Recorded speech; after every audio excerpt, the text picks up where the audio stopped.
Hi, I'm Holly Knight. I am a beef showman and cattle producer here in Casper, Wyoming. We have a small operation going right now, but we're hoping to make it a little bit bigger as we continue. So today we're going to talk about one of the biggest issues in the beef industry, and that is quantity versus quality. Right now we have a very high need for beef, and we have a very low supply of it.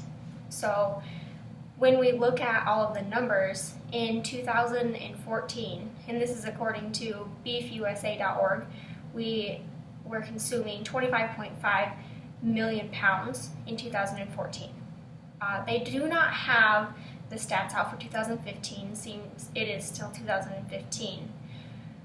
So today we're going to talk about where our problem is, the quantity and the quality that we have right now. And if we look at all of our numbers, the quality that we're producing mainly is choice. That is the second lowest grade of beef cutability that you can get.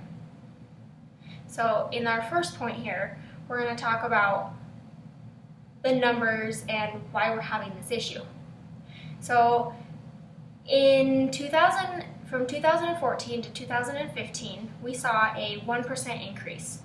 That's good compared to what's been happening in the past, but we're still on the decrease. So from 2007 to 2014, we saw a 7% decrease, which is not the greatest thing. The decrease is causing us to mass produce. So mass production is not, it can be a good thing, but in this case it is not.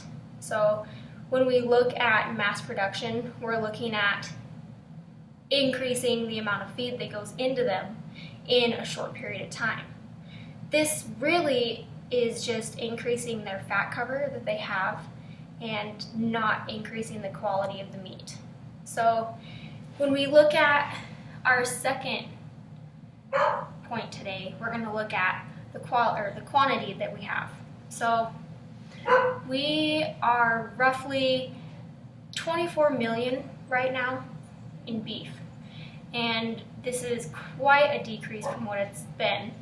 We have to continue to import and export, so it helps our numbers, and a lot of our imports are mainly ground beef.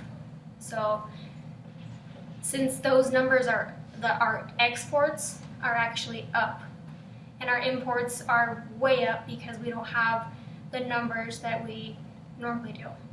So when we look at the quantity, since we have such a low number, we are trying to do that mass production, and that is not helping us in the least bit. Now, if you look into the next point here, which is going to be my last point of the day, the quality.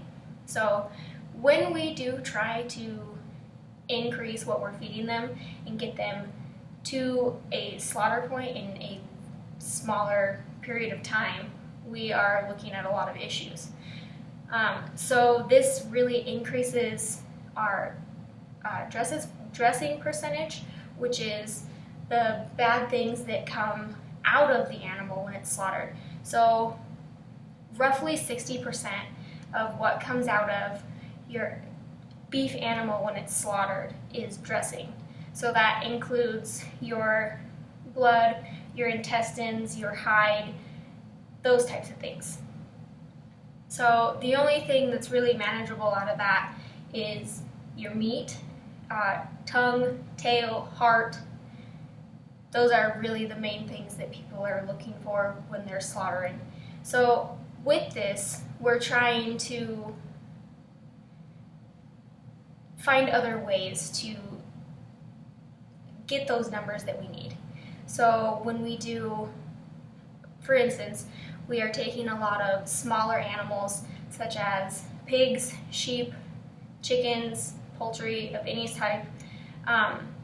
They're trying to slaughter more of those because it's a very, very small amount of time that you're taking to feed those animals in comparison to a beef. But the bad thing is you're having to slaughter so many more of them to get the same amount as you would with a beef. So in all of this, what you can take away is our quantity is down. So our quality is also going down right now. And this really is not the greatest thing for the beef industry, especially since we're getting that low cutability of meat. It's not what most people would like.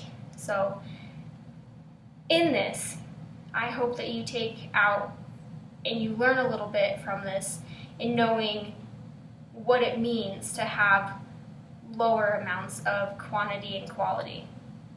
Thank you.